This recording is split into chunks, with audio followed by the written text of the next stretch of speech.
नमस्कार, मैं हूं आपके साथ वैशाली और आप देख रहे हैं गौरव भारत न्यूज।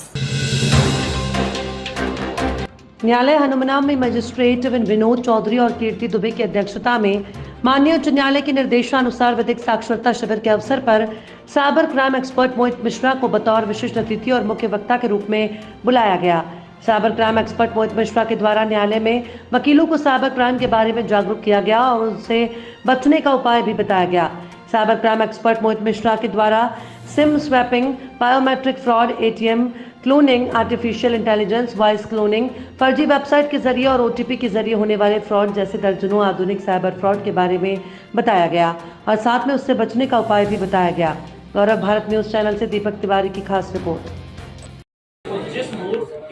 स्वाभाविक सी बात है, अगर फ्रॉड हुआ होगा तो आपने ऑनलाइन ट्रांजैक्शन ही किए होंगे, उसमें आप फोन पे के माध्यम से किए हैं या फिर किसी के मोड से भी किए हैं। उसकी यूपीआई आईडी और ट्रांजैक्शन आईडी, ये दो चीज महत्वपूर्ण होती है। पीआरआई नंबर, ये यूपीआई नंबर ऐसा कुछ रहता है, उसके माध्यम से आपकी एक बार कंप्लेंट रजिस्टर्ड हो जाएगी। आपने कंप्लेंट रजिस्टर करवाई तो आपको भली भांति समझ रहे होंगे, तो वो तो इस तरीके से आपने एक बार कंप्लेंट आपने रजिस्टर्ड करा दी, एक्नॉलेजमेंट नंबर आपको मिल गया। फिर इसके बाद की प्रक्रिया आपका, जैसे ही आपको एक्नॉलेजमेंट नंबर होता क्या है,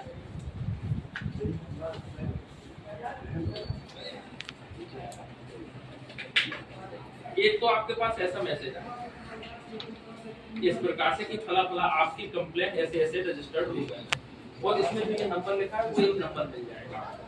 इसको, इसके आधार पर आपको एक्नॉलेजमेंट नंबर, जैसे ही आप ये करेंगे एक्नॉलेजमेंट नंबर मिल गया, ये दो नंबर संभाल के रखें। ये हम बता क्यों रहे हैं, क्योंकि हम खुद होंगे और आप या आपका जो भी, जैसे ही आपको इन्फॉर्मेशन मिले तो आपको क्या करवाना, सबसे पहले ये करवाना कि उसको रजिस्टर्ड करवाओ।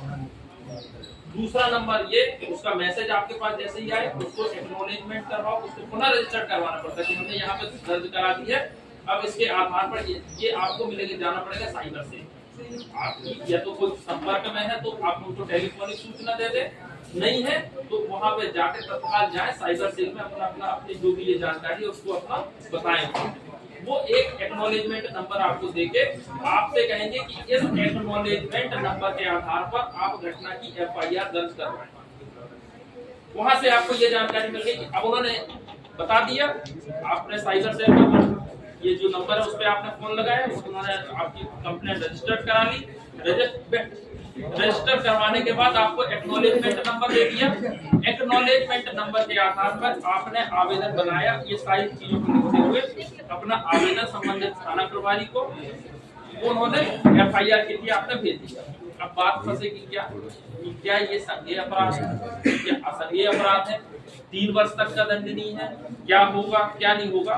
तो आपका ये एक्ट स्पष्ट बता देता है कि 3 वर्ष से अधिक, 3 वर्ष तक का या 3